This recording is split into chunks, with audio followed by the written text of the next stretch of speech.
Ah, na na na. Ma when is so chilla Jesus. Ah, hina me more free baba. More free rade and chain. Or Sonia Sassia for. On na on tonko on na ye. Ah. Oh God.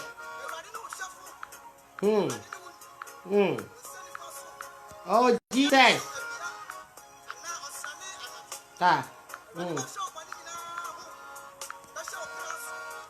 My one is so chilla Jesus. Achi fama we are see. Not tell you that Michelle, sir, I'm joining me. How are you, fa? Darling. Me vati and crophobia the kaya home. My one is so chilla Jesus. Ah, oh, one is so chilla Jesus. Nane waji baba viasi. Ma one is so chilla Jesus. Arafo onyame enhira obi biara obenya kwanya be join me. Nana ye beka asem so onyakopon de eniema bebre hintaye. When I go to Tommy chapter 29 verse number 29, was in the entire onyakopon de. Onyakopon de niema bebre hinta onipa. Na ne nenne wo so nipa ma na ni brad homre so. Na wo sorry dia nkopo kase ne kwagie ekura no ho adwuma. Hallelujah. One is so my one is so Jesus. Oh yeah, nyom ha etra ye 104 verse number 4. Wo so onyankopon hyenkwa na to amonipa. Na nkwana na onyankopon ahyatu amonipa no nipa bi antimi ntena so. And it is Ecclesiastes chapter 3 verse number 2 say, ye wo bread wo nipa na ye wo bro nipa di wo. Onyankopon de niam bebre hinta onipa. Na no na wo se wo say abra abeti sankwaje asam ni bom ne montre so ni kroma proja ene muro no so no o se fo so ne opopo so nkwaje na asam ni mu na nanti se badwene ba no onyansafo se so Onyankopon de niam bebre hinta e orafo wo te menka ene ye papa wo to sa nyu ye friend Michael Owusu ene me no me no ni asase we so bio niam hinta e bi ne no ebeto bre bia me ye nyina yakọ mako bi obi bia re nka asase ye ti su bio. Ma one is so chile Jesus. Arafo asasi etisu ni wi a estiasi. Odi party so said the odi to kwa bie. No wa boa no ho na ka no odi beba no nya emaye. Ani ti wo twani ase ka ne beba. No wa kotra ka na ba bie sese wo kro wakọ. Ani ti na first Peter chapter 2:11 so tuyefo. Sa wo woni amanafrafo. Sa me nya ye tie. Onyankopon de niam bebre hinta onipa. Esase nkwa na Onyankopon de ama ono wia. Bibi biele ni wo abaye na betimi di atena so. Eti ebra wonnim ade Onyankopon de hinta nkwa na mu no. Na wonnim na da woni mu no. Na wonnim bre da woni mu no. Na wonnim die firi woni mu le ba no. Osefo so ne empo ya nkwa je wo adwuma. Yanje enawiase abrabo aye boy. Yawe niam edi hunu ni niam edi hu adanse. Yara niam esisie ne niam ye ka ho asam ye tie. We kire se niam bebre no Onyankopon de hinta wonipa. We kire se niam pi na Awurade Onyankopon de hinta wonipa. Ani ti Mose homa no Deuteronomy chapter 29 was say. And niam hinta ni ye Onyankopon de. Na ebi ni de ebi ni se nkwa na Onyankopon wo de ma wonipa na se ni wasase we so no wontimi ntina so wo sika so wa onya de wo ho fe so ho odin so ho nya den so wa be mo abuo so wa be mo muye so ye hiani so ye kwatani so ye ni frani nkwa na Onyankopon de ma wasase we so no horofo se si a woni ntimi ntina ho ani ti ade mu ka Psalm 104 every verse number 9 was say nkwa na Onyankopon wode atoa ma onipa da sani ana se nkwa na onyame de esi onipa ni mu no onipa bi ntimi ntina so menye yi Orofo na wo tie ase no na edida so mo ana wo tie ase na botai bi wo ma wo ana wo tie ase no ana wo gie bi wo ma wo ana wo tie ase no ana bambo bi wo ma wo esa se wofuo won mo die o muni kan bi abio eto so Yakobon de niam bi ayintaye yes chapter 3 verse 5 wa ye wuru se wo se bread ya wo ya ba wiase awie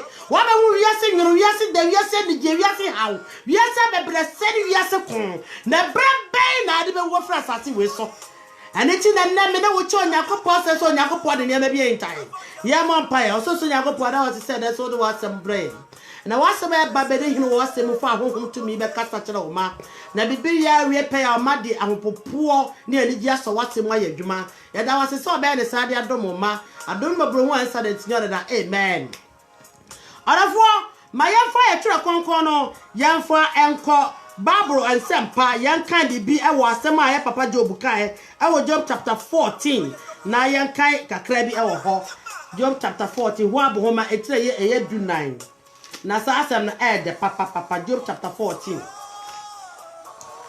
wani so ya kafri verse number 5 what say so what chamina to wa na bosumi dodo e wo ne tirim na won twahye a wore nsa ho na eno eda was say Awurade twa won kwa na dodo ne to wa abosumi bia wodi wa asase we so eda bia wodi wa asase we so dabi bia na Yakobon de acha wo no wasesa won kwa na Yakobon de ama wo no bosumi eda ebere bia wodi bia e kwa nanim na ebediri wo wole ntimi ntrasa nkwa na no da bia ada wole ntimi nsa ho da bia ada wole ntimi fru da bia ada wole ntimi nyane fri ho arafo Yakobon senkwa na ade atu woni pada sani won braba wo bo wo tebia wo mu ade gie awrewo wo so won ya tete apinisie ane abanisie bia wo se bia no Yakobon won kwa na woni pa biara o tiatati yese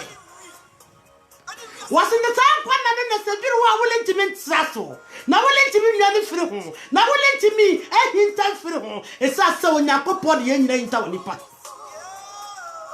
arafo Yakobon de hinta wo ede ti kuku kwa woye awomaso awoye kasabone ani abufufo kase ahanta ne amasobode a wodi atata ho nyina no wose sabra ne beso ama wo wole ntimi nsa ho da biara da ani je papa Mose da ka se bi tonami Mose o mete ye biono kro cheba biono kro wose dia yinta yo Nyankopon dia dia yinta bia yo nyame dia na no na papa Job ka kire se enia me yinta ni bi se Nyankopon wa hyeche woni pa wonkwa na abedi wo so ase nyina to na se bi wa wole ntimi sa ho da biara da anoti ana no ba wonu se wonua bi ho dendenden wonua bi nyare wonya bi kabi shemu wonya bi ne wonya ne ya baba wo so fro so ase yakọ esa senkwa na Yakobon de ato ama onipa no obi biele ni wona sade bi eni wo se wo sika beje wo ho fa beje wo yi die beje wo anase wo ho de beje wo na mum kwa na Yakobon de ato ama onipa no wole ntimi ntra so hallelujah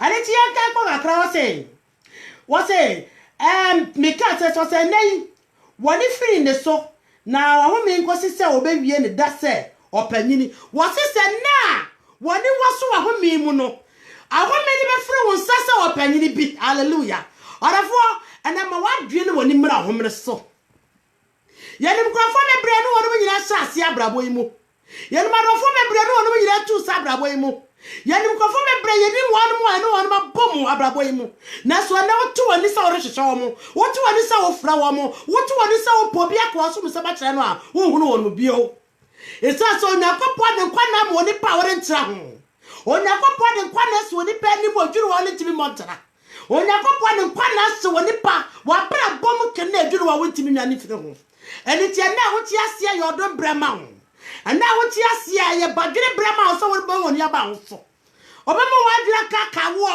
awo Yakobon hinta de nyina mu mama wadwira kaka wo Yakobon so ne te nyina mu esa se bre bi beba wo ntimi nya bibio ebre ba onyame de hinta woni pa ye pofuru mu bra ebre beba woni pa firi asase otisu yakro na bibi biele ni ho ebetimi sadu aba asase su bio woni kaye bia bio enti na won kaye no fan kaye ne yan kaye adwuma na wo oje no fo oje ne oje adwuma and now what the gen Freddy Geno, a kura will see a jumanim. Is as a baby bama won't kaya in asa. A baby bama no come in asa. A baby bama won't tell in asa. A baby bama will think I don't fear you now to be memobu. Hallelujah. And it's here the book of Job chapter 60 verse number 21. Making kai away yesterday 21. What's in? Sir, Wonima was in the so when Emma Onipa and him said the Onipa badi Emma the young kono. Make kai ebu.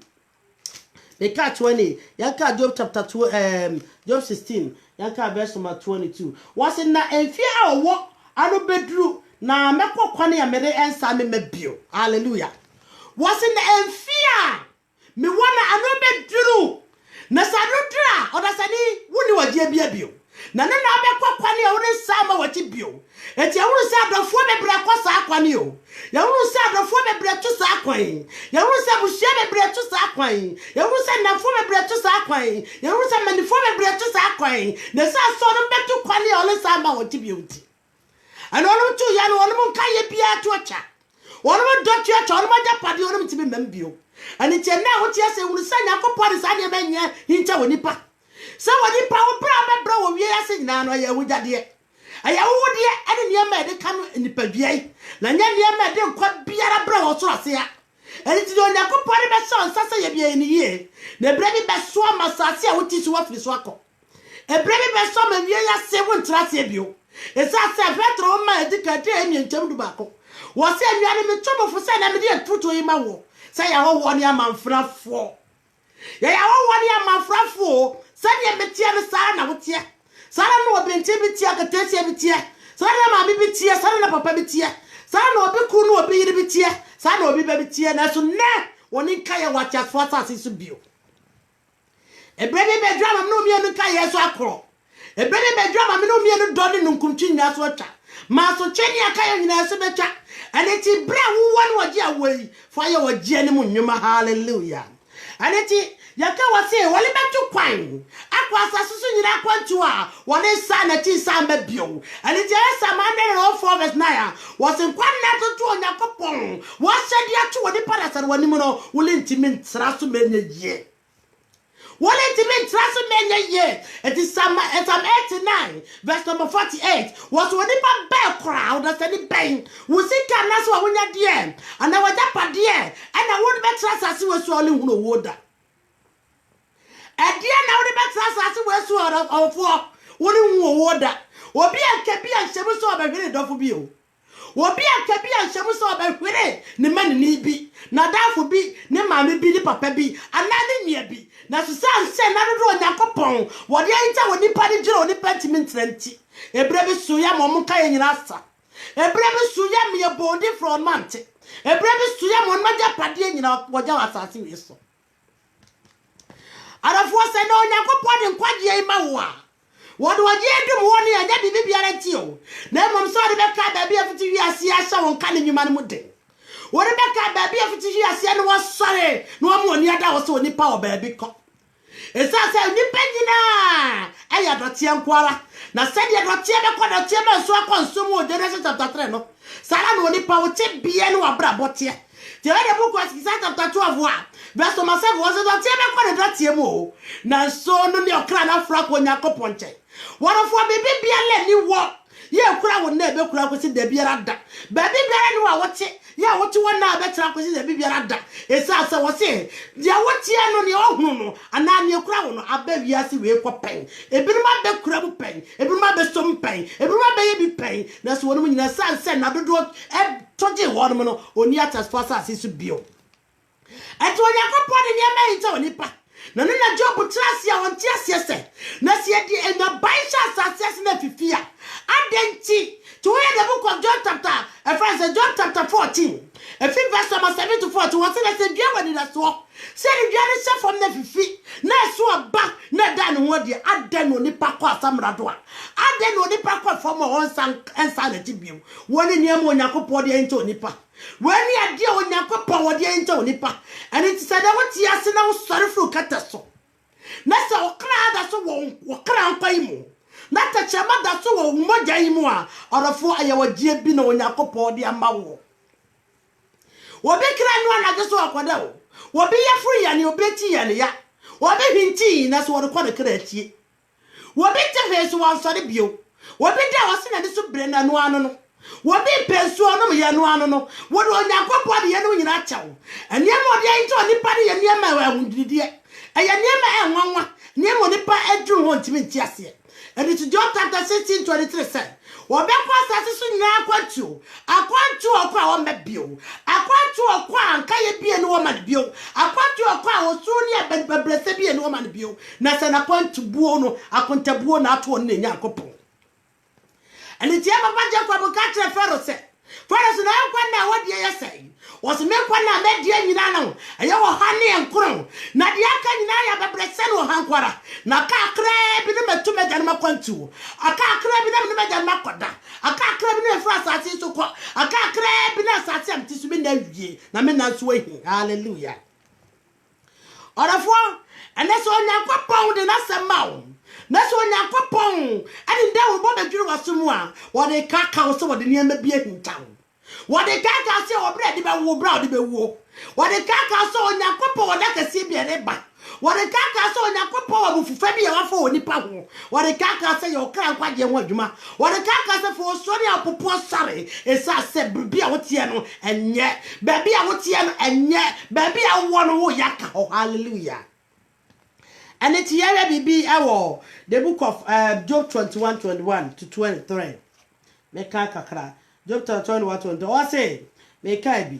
20 o say na emfi a eja no o say na efi a waja no echi no o so efi a waja no echi no onfa enya ne hu hwe. Ebre a na posome dodo etu atwa no. Obi pekire Onyankopon hunu mu. Ono no obu osorofo aten. Obi wa wodi pinti na wowu ebra na ne ho atono na suma dwono no nofo ahye ne hini amana mane na wo so foforo so e de wokra arehuo ewu hallelujah hallelujah asemo ka wose wodi pa woti asase weso a oprefie pra honya de wodi pa woti asase weso a wonya brema nkwaje no nkwaje adwuma no wose brebi beba ma de obepa wokra ho na mi nyina mu no obepe wadotia wona mi nyina mu no awunya dia bepe biara oso be jane nyina ho la woni ti ultimi famu nkwa wose mo famu chenya da enkwa and ti 21 say na ni fia woja he no echi no wonfa no ho anya bibio efia woja echi no wonfa anya bibio kasa woja echi wonfa anya bibio sike woja echi wonfa anya bibio esasa niam ahito onipa ne ba prekope ebe pafrum be fo onipa fra asase wesoko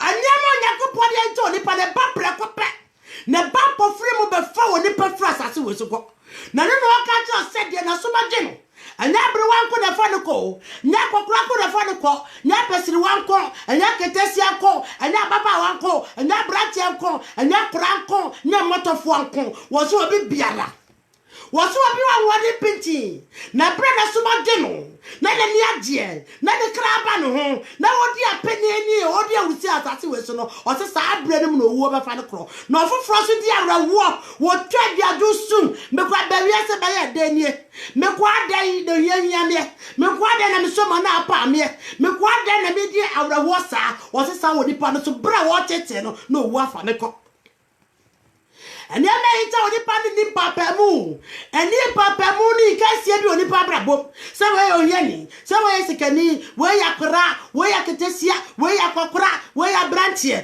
eni kasie we no nyina ho bia eti ne mo Onyankopon de ita oni pa no se beto brebia mo ni pa ho oden woni pa ho oden woni pa wo sika wo ya de 40 asase we so ebrebi bedura ma wo nkwa na ahi kwada do Onyankopon ma no aso na ade ntimi ntra so ma enye arafo ye we bibi ewo the book of Job the book of Job anayeka Psalm 90 verse number 9 and 10 what say kwada do Onyankopon de ma onyina ye aduoso na proso ya duowache and just mame unu me kwa nan menyanya sakuma woni mnyache oso mane woni na aka no no wonyanya sakuma no esase ye niam Onyankopon de ento nipa ne pofiri mo bo nipa so and it was a so beda na dia che me kwa na obeda na dia che bredo to asomia obeda na dia che bre me fra sase na oto ase yakwa na mahunu me kwa na manante se wonya asafo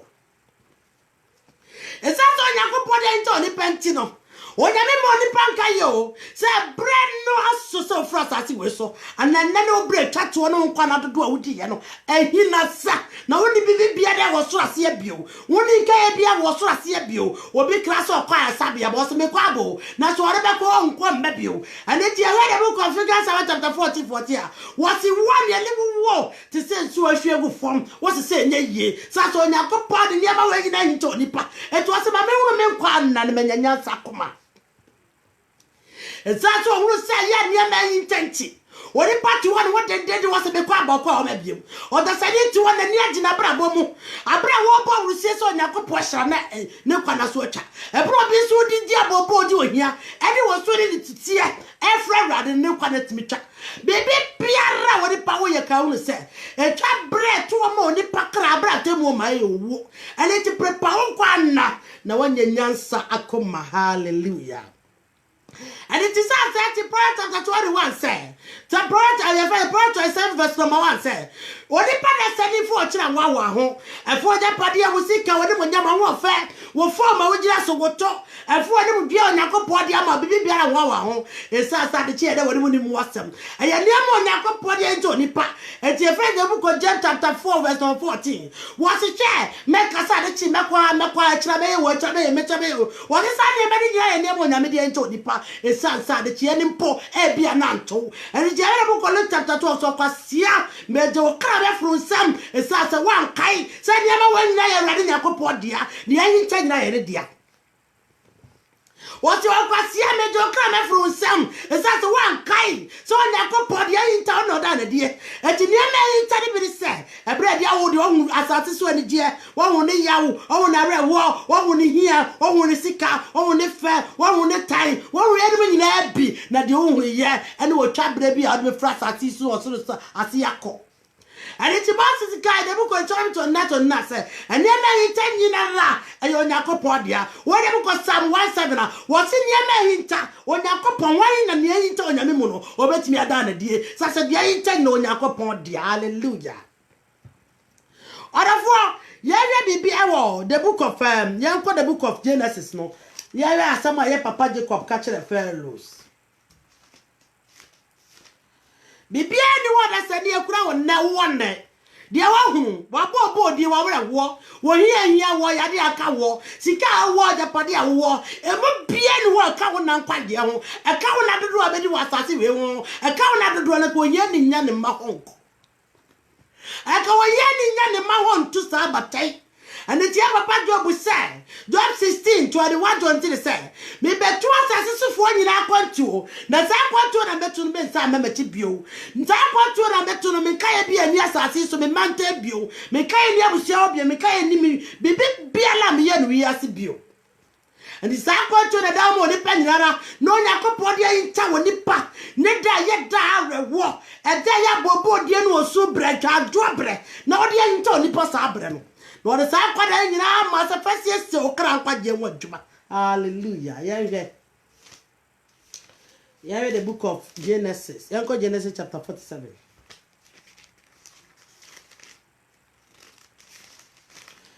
Genesis 47. Make Genesis 47. Number verse number 9. What's it? Now you come catch a Pharaoh said.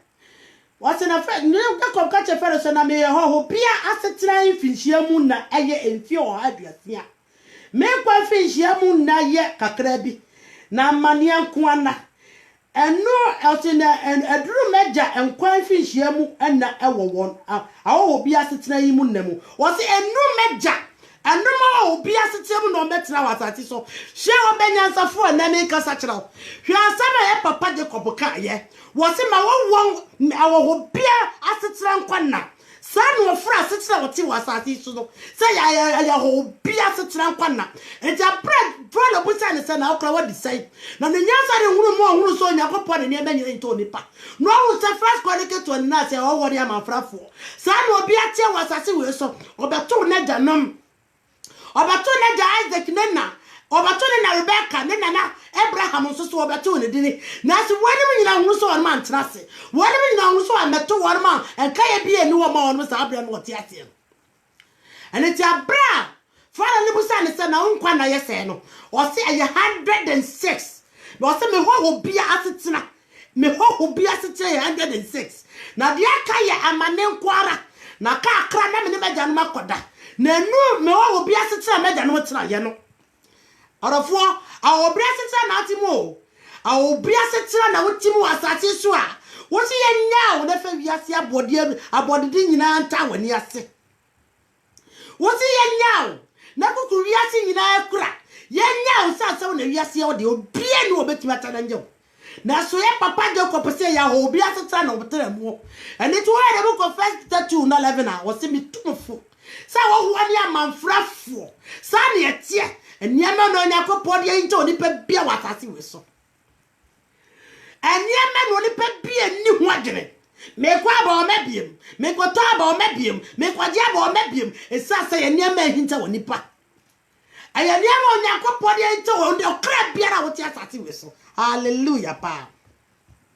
Afe yenhwe bibi ewo the book of Leviticus chapter 25-23. Yenhwe bibi kakra ho na yenko 2 Kings.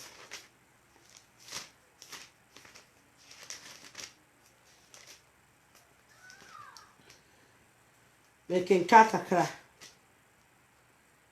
Make 23 no. What's it? Na montrasa ase no wase na montrasa ase no krom na saa na mo nyina so motie ti sa hoho ne atubafo. Hallelujah. Wase ye nyina ti sa hoho ne atubafo. Ye nyina ya ti sa hoho ne atubafo efiri one place e be call one place. Wo be biale ni permanent citizenship wasase we so. Wo ni pa odi nkwa na bebre na nkwa na me wo se de kora na e be fron waso ase ha. Isa say hoho ne amafrafo. Orafo na onyakopo asema hu se enye kwakura na ewu na nem na tie ne wode ne ma nyina yito nipa eti bra pia ne na bo pia wotu wo so ase ya no ene be pia wo ye wo so ase ya no ka hu se eye bro onyakopo de ma so fese nyuma pa fese bota yenti a wode tra asase we so no na bra be so wanya bi papa bi ama wo kra agina onyakopo ni ma di bem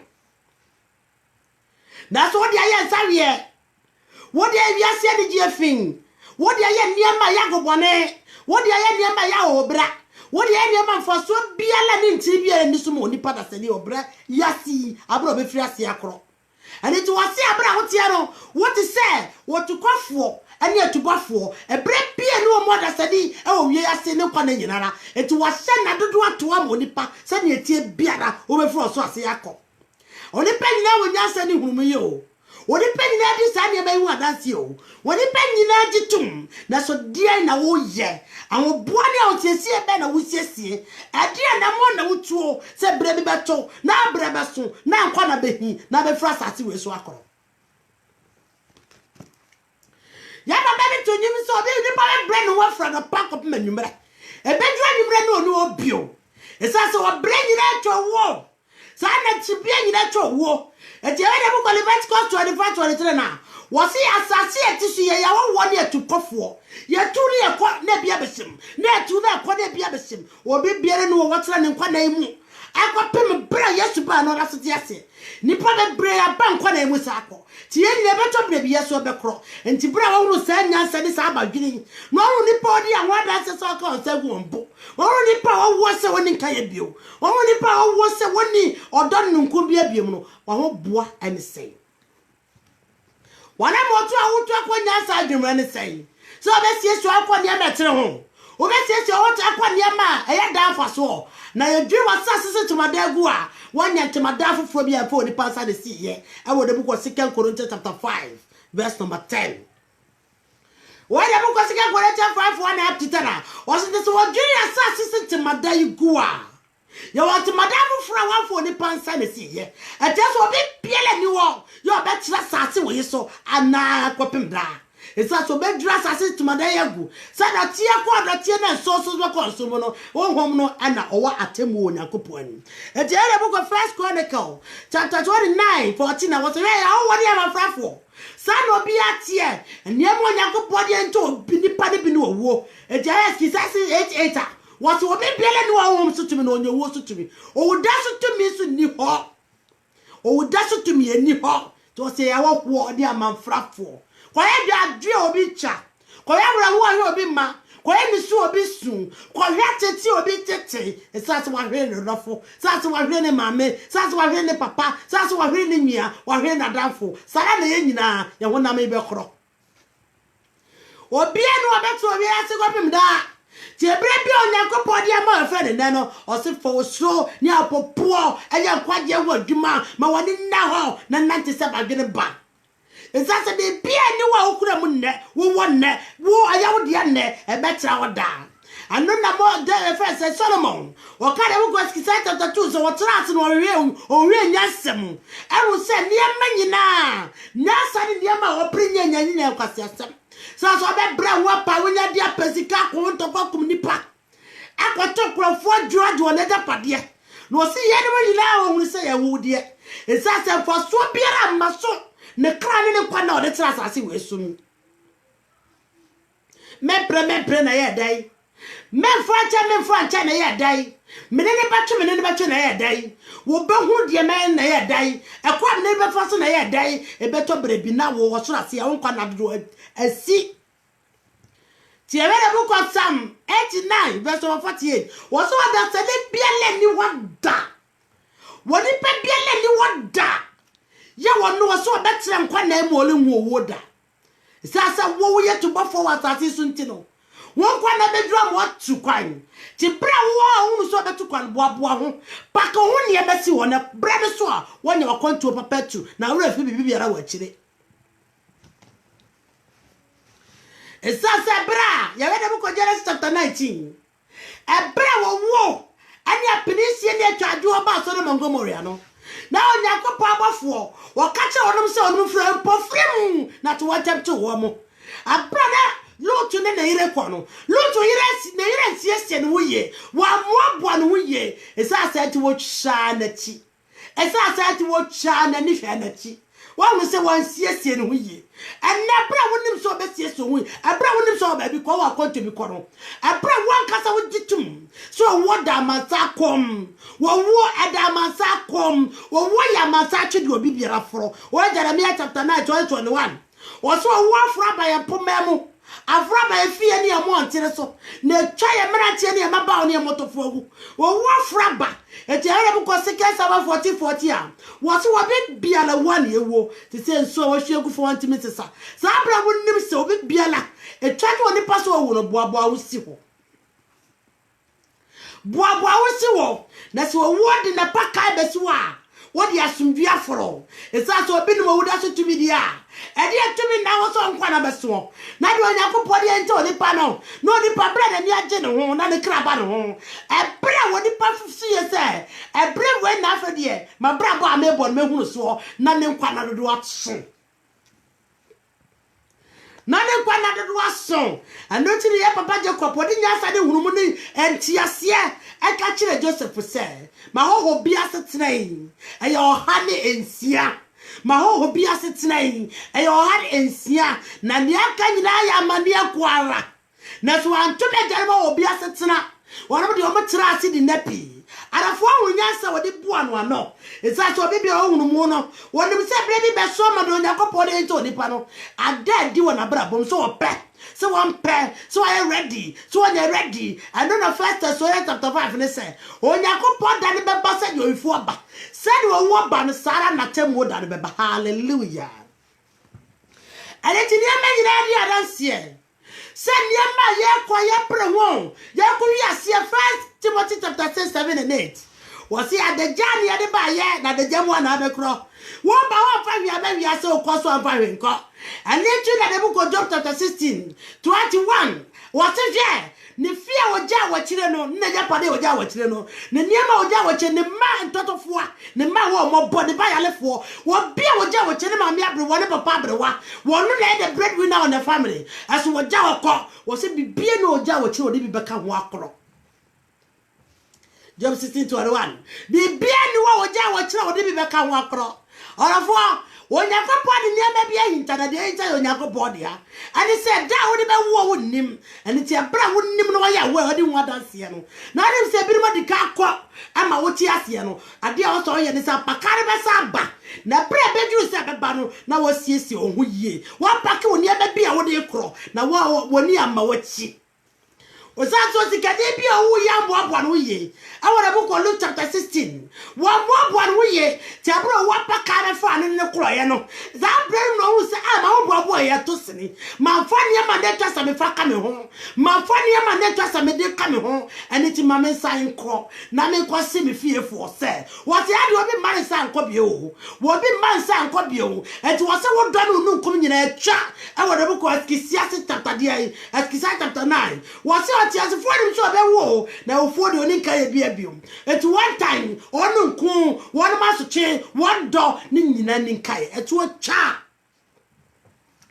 onyame de ni aba bia intai na ebe Onyankopon de ento ni pa no adanti ne di ho adanse adanti ne di gusuo na yemfa bintu ye hofo yemfa bintu ye krafo hwe atini modern seba wo ye wasale wumie wotu kwan ni fie obasa wo gienti wo se wo kotu no aduro kono wo ko bandam wo ko yi na ni afiri so ma magana diem wo se hye ya wo wori amafrafo obi ajoni ama yadwuma sika beto akanso wafa e beto brebi bonhu asase yetisi the verse 25-23 wo se asase yetu bafo yetu ye ne ba ye ne beto brebi am yase to akro se ne wo tira obi fia eto bebi woni na ho so tutu sala na wo ni padu a wotimu no beto brebi amabra woni na ho so no Onyankopon akasa oba kwasie the book of Luke chapter 12 meje wo kra afro wonsam na esasa wo kasa me na niam hinta me mu me na me kum na me man kwa na bra me penam de ba me na me pram cheche na bra me penam de ba wa kasa se me koma ba e wa kira me kwa ho ade chia me kwa ho ana party no ana wedding no ana me boyfriend na cha me kwa ana me kwa me girlfriend ho Bible say we say when them dey back was na dey che et prayer 21 verse number 1 say men for we kira na wo de ti wona ho da esase woni musam ahintaw papa enti no kwase ne sem wo de me di na fishere nyina me woni ma pi ma me kra me wo da pade pi ma me kra eti me kra de na nom na bibi biara nya wo da biara da na wo hunu san ka se yo wo bi wo de ne ma bia nta onipa sa de chie da oni mu ni munsam eti wo kwase am je kra be fru ntam wo kwa na do na so na duru na twa na hi wo tra so nya yie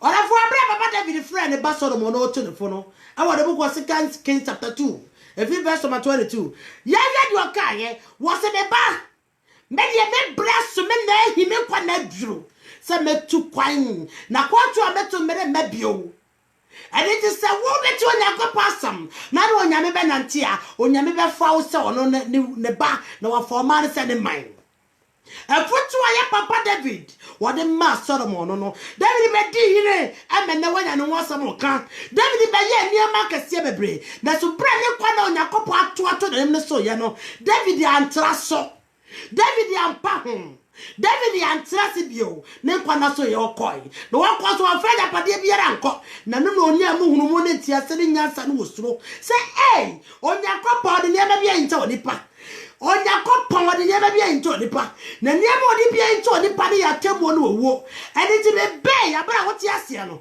abra na wa hoode na bedi wo hene o maiza so no de metu fo ne se me de me kwa na adwuro me de me kwa na so me de me de me no kum me de dia me dwa ma bobi bia be ya bia na me kwa na so ni koje Onyankopon anim na dia me ye nyina me de ho nwuma abuatan ti me se wo se me de masa so bio enti wo so menu Nyankopon ben nante o Roman nante hallelujah Ediara asem wo de ko Job 16:23 was say and kwa na Nyankopon de aba odi pa ne se so a what mean tra so bio da biara da what mean tra so bio ti ara bu ko Job 21:23 was share ebra odi pass na so ma dwono odi pass na ni agye no odi pass wanya bia ma abro so no odi pass wonu anu oga no odi pass wakọ ne topare odi pass wakọ surgery onufu no odi pass he be de mema pem no was sa bra no ana wo be fa ne kono na mranti ohu odi a wote machine wada mo ye mato je mo ye mato no was mranti ewu menye wadwere da se owo wo ye pasia owo nye pasia wonsem wontichem na kabinum ensuntum wo yam ebinum akoma mubu wo mu na kanisu onsebinum amate tim no makoma so ma esase kwani efo aso ba efu wo mu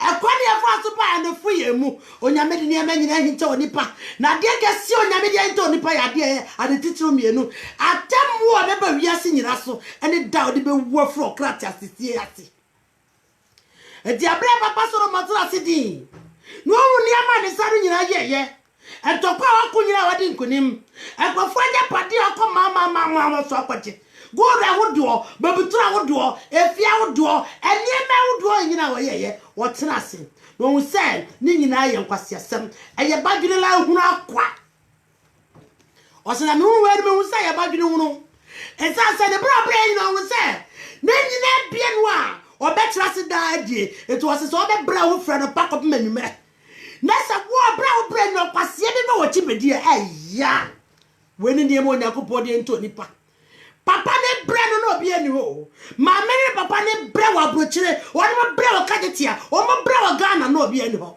eso bra papa ne ma me ne bu ye no enya busuafo obedi won ma de weni ni obre hu ne wonya de hu na oni papa ne wo pa enkosi ehwe no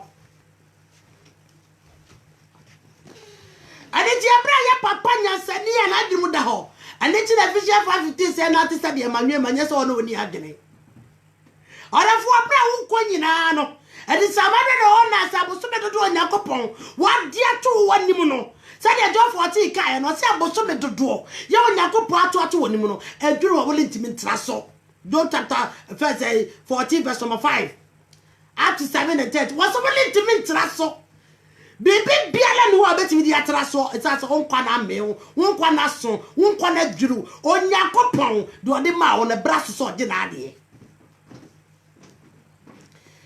to so di papa bre no fra no pa e bedru anumere na oni wiase biem etase o bre ni na to wo ti na wuru se the book of Hebrew chapter 9 to say I was so ni pa wo prako pe no wo chate mo na ho etase o bre to wo nti ana wo so mo ni da ho na wo ya hoboa bia ya hoboa ni ye se de be daachi bi woni asase weso a watimi ye ahoboa ekonkwaje mu hallelujah enti ya papa ka sebi wasi share ma wo abra boy setra wo bia setra yam timi e yo ha nsia adachi no fe na wo bia setna adachi ne papa Jacob fe na wo bia setna esase onim se ni pedua kura ye anya permanent esase perishable e ko se yimu etiende so Onyankopon mo da no wasori a Onyankopon ma na wote ase a Onyankopon me entiri da so na moja imu a Onyankopon me na wotimi bo no kasa wani hu na de Onyankopon me ne woda so aka atiasefo ho a enne wosefo aboaboa ho yie bibi biara fisi wode woja na kire bia fa na wa anye sede loot bibi biara woja wo kire bia fa na abra wo paka beba no abra wo bre beba no onwe se maboaboa me ho awie mani ni machi biom bibi bia ni ho meja wo kire na wakwaso ntwiem na wakwa ese wo sikani no de no odofo ade na awra woni se abra ne papa ye frɛ no David to the bafo no o ka kire ne se beba me de me kwa na me be de ye na sa ehi na meto asase fo ni akoto me ne mapio sare na Job so ka ye Job 16:21 was na me de me beto asase fo nyina akoto me ne mapio wo betu me metu bi bre na so ye na se bre me bre sa so na me ko ani ti bra wo ti ase na onya sare hunu mu se e bre biara wo mo ni paso timi di fra sati we so e na onya me de hinta no wonim sai wo kina to so onya me de ne me bia hinta ye yeso ade ne me bia hinta ye onya me de ne me bia hinta ye yeso ade ne me bia hinta ye obi nim da kro beba ka me boa me ho so beba no pa ene ye nimo so beba wiya eno so ye nim anadwo anasa ya homatia ene ye nim ebre nim bieru a wonim ode hinta na mo ma wonya sa ne hunu mu se abra wo ti ase no ya dwuma fata adwen sakra ne nkwaje ya dwuma fata tre ne papa yo ya dwuma fata wo je eja papa di yes Jacob was my old bias training quadrina, a 106. Nadiaka Naya Manian Quara. Niaka Naya Manian Quara. Now you have to party our 1 year my frafo. The book of 1 Chronicles 29. Was say our 1 year my frafo. It's a brave Papa Petro 2 animal phono. Was ye nyanum, me tumo for say. A 1 year my frafo verse 2:11. Was a sign I know me in a tewa craters where I see. Ne better brave Yabadotia quadratia mo. At the 1 Timothy chapter 6, verse 7 and 8. Was he at the other Jan by at the Jan Besad Yakro? Yamba young friend, maybe as your question of a crow. At the moment, I had years as I already am a frafo. And never tea, 10 years. Sasa wouldn't quite do another one, Yakopo the amount. The Roman former who moved a podcast in war, Roman chapter 10 was a Brahma quadrant at the Chiaquan economy. I say, can it be another one quite anymore? Won't fear the quan economy, and that's the beer which just associate beer, a braquan echo. Do not procrastinate. Do not procrastinate. Men do be out to Nasia, and that's a water I saw bread. And never to me or don't brand and quite Abraham. Only my chimney some watch us them. Don't really yet there and compliment no crony munster. Or that's anyway dot yet. Only power dot yet, do crack no Yakopon. Do crack to me no Yakopon. Do crack one on Yakopon. Do crack one on Yakopon. Don't know when him quan now on do or the actual money para Serbia was at so. And nothing the bread Papa Moses Nasiano. What do you do was a day when Yakopo cran now the money per 70. Ah, Abro so cranny eto. And I don't mammy who me quan and Melania Sakuma. Oh, mammy will brand a woe. No man who quite a fast wall. Mammy will brand a woman when I'm a too. That's why, well, who know, it's as a near more Yakopo the into Nipa. And a near more Namedia into Nipa. A bread would ya woo. As Cat after 10 verse 2 said, no bread they would a brab woo. A bread beer and you all. So Namedia turn Passas and Yamamini. I tell you, walking so they will be a new mother dear, and the brad will work fast as he is. And it's what I look at Jeremiah. Time 22 was a moon so for Yamano. The okra. The okra and I want to know. The okra and I want to know. What I look at is I was above fear, dear costly, above fear, and the okras yesterday, and the GFA tia. And the tia out of war is that above fear, honey, a sienasa, and a fagin, yet a gene, so the palm and me, and our kind of seven bui, also the palm and any badgin, now cray. When the palm and any badgin, also one man can asam. Never want me and can't. Be no passage from Sabia want me and can't. Not be another bed want me and can't. The baby will be want me and can't. It's as a woman and canasam. Niamona put into the pie and near mood dore. Now, young Judy. Now, also the party as yes, as I would see. The vet got to advance to address a way a day. Assassin, so we are to buffalo. Assassin, yaw dear. I will never know dear when yaw dear. And it is 2 Corinthians chapter 5, verse 1 and 2. Say, maybe just assassin to my dad. As I said to my dad, baby, I'm here, Gunya, dear. Now, that no bread no binim, or say, don't know. And the don't know, ever comment to 43. Or say, I don't know, you'll be better, Nim or body Nim, dear Dan Quara. That's all your grandpa wanting in answer to me, what dear hinter with Nippa. What dear hinter on Nippa? Did I make out so big in pass and obey? No, them say, make a fuck can and the menas the mo of father. Open him say no be wo pia pontie mo bi e dia bono a obi de sika ko no a obi de tu akobo no a e ko nko da so open him say no be and it aniamba was wo ye I was papa ye was wo ye I was the padi was wo che I was wo do was wo chere the menra ko be ni nyina ansan wo ko na so skisiasa say tie so obi ni wo sutumi o na wuda sutumi ni ho wuda sutumi eni ho. And it's not be war, person born and no poor can secret be. Akonya po ni wa ma. Akonya empo ni wa ma so baby one wakasa. Arafo, when the mieti oni pe wo ni pe na person what the last word. Because e near ma oni pa ni fra asase bi so. It in the last word ni ade oni pa fi so onya. E betimi amma ni nya sare hunumu ni na okai. Ade na okai asa na obewu. Woni ni di nkomo. Ade na okai. So that is the last journey. For we are see how by you when the general nunkum. And then I job bachelor was saying, young Quakura, they will mamma on more this woo.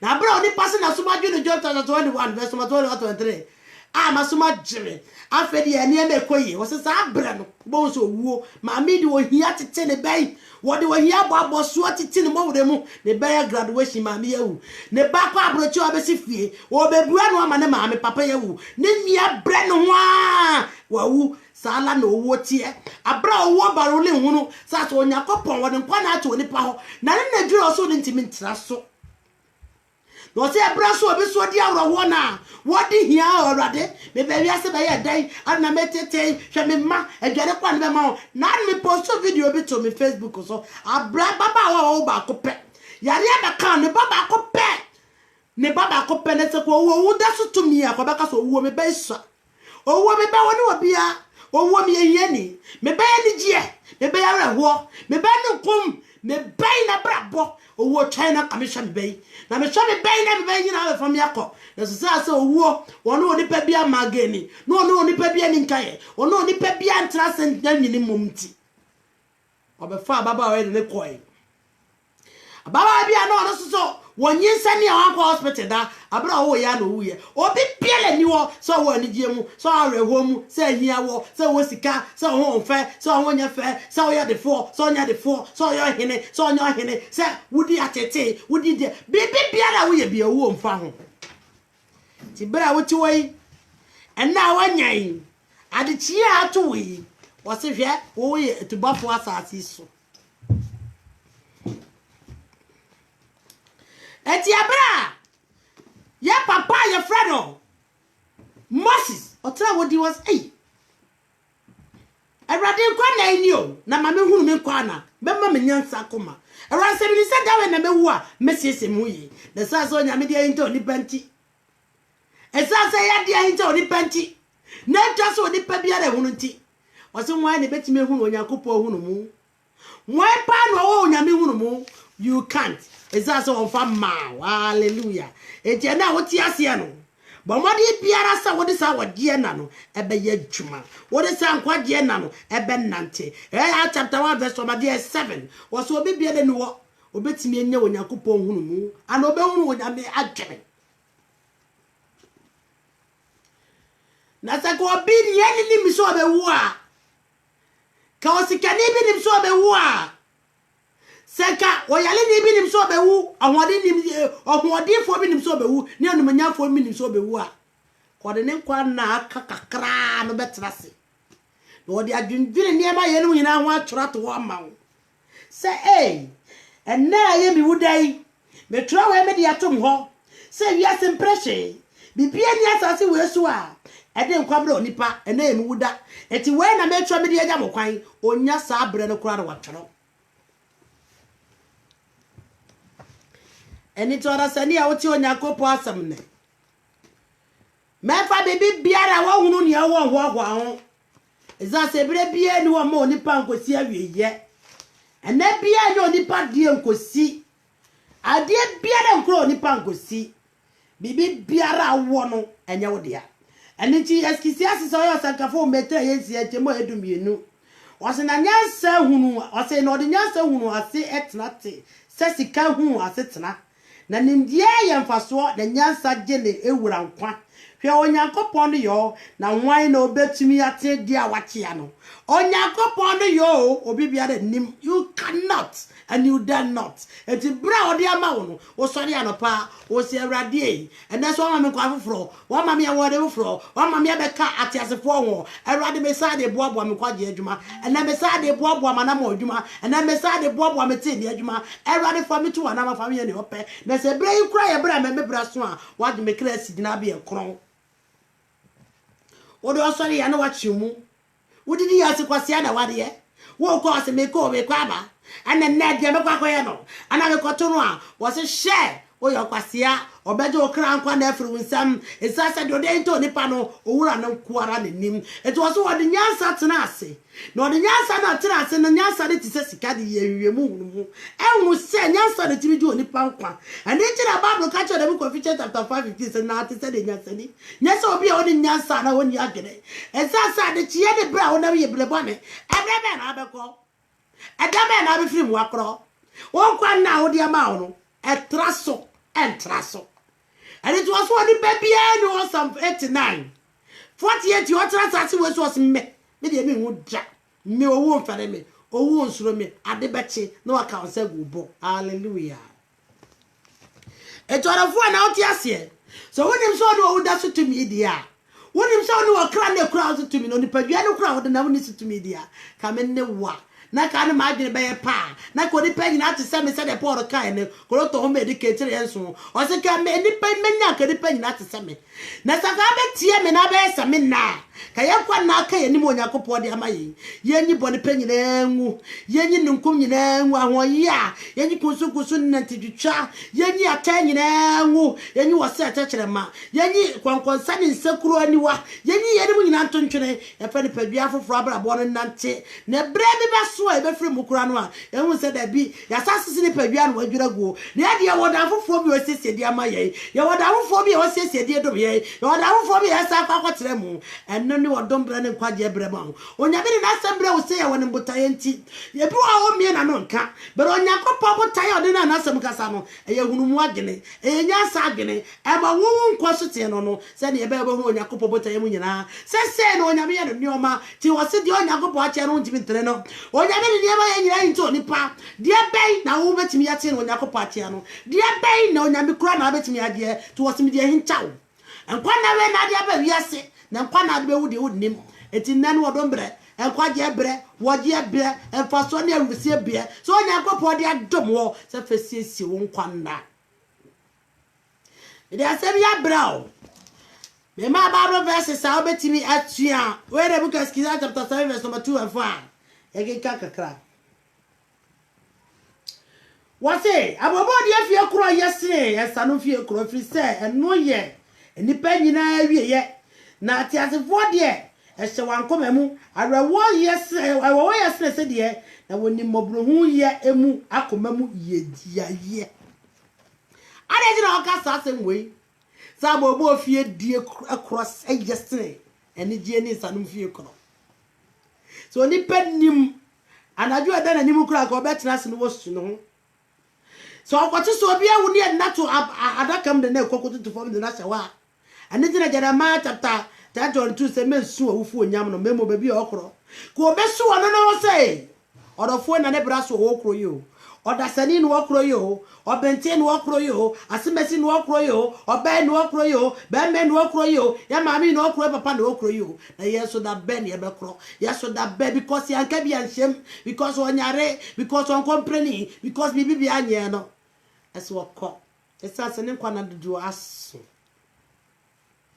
adofo fa nyansa nante na fa humi bo wase abra de nyansa ne humu be nante no de aka nyina ye nkwaje de aka nyina ye oje de aka nyina ye nichie isa se odi yenum nyina ye adwuma na no no be ka se akwapa no kwafo wodi adwuma mde ma wo nyina sunkunim wi bone penyina ne akoma bone nyina ne kunsunkusu aka ye ne nibre nyina ane ne ma enti nyina afiri wo mu na nante se ha ba eye ha mu nnwuma onyame nhyira ye na onfa ne nhyira no me wo betimi afa Bible verse na so nya bra wa kenkan the book of Job 16:21 no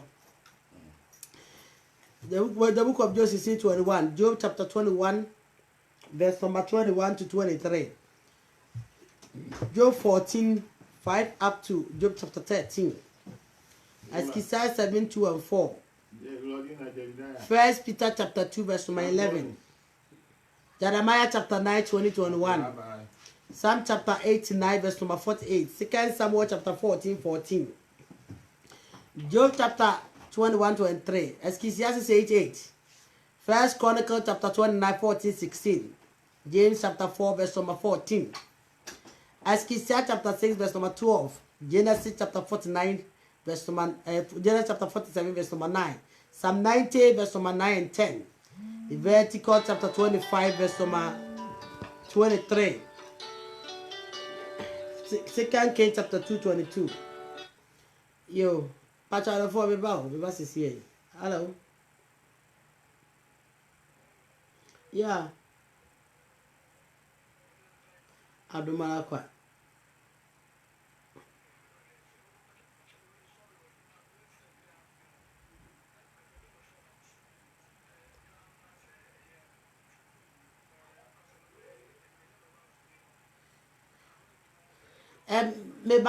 meba mame jiraso na me mo empire me ye live video mo empire na yenkasa wai me wi dada me mo empire na yenkasa yo adafo wo so nyankropon mo bro hu ne nti ase ne bambo mu ende asem nyankopon de abre wonni am gidi so beti asem no to wana mo se ne se ne fata na so de won kwaje kra ho adwuma oso nhira na o ma won ti ase so nko wo Yesu di me mo empire oso so nyankopon na so de wasema bro ma de me se won sa sema wode bro ma awade nyankopon wonya sa ne hunumu no mutumi emfa pensem wasem nto ana mo emfa nante no mo fanya nti ase ade nyina mu na bibibia o sa gusuo no akoma gusuo ye no wonya mu nti ase wo kwane ye wonyankopon wachecha to oni panyina ho na watimi anante sa ne ese no ankoti ankobo ne kwa so ebiebe so no wonfiri nkwaje ni mo misra so bibibia da ho ban ye obi ba fi muso ne ese mo maga na cha onsa ale eto to se na edore so ma ne nyina hunumu ne ntiase na ade bia o se nyina ye de bo ma ne nkoso ne kan kwa me akoyale ehu ye mabo ne enye na ade nyina wie pe ososo nyakopon ma nyina bo maka se ne kora jada bia wo yo na wasa ye bi mu Yesu di mo eda wase ososo nyakopon odi no doba kiso Yesu di mo amen onyame ensha mu biara e wo Yesu di mo adafo onyame ensha mu nyina e wo Yesu di mo na onka mu nyina mo amen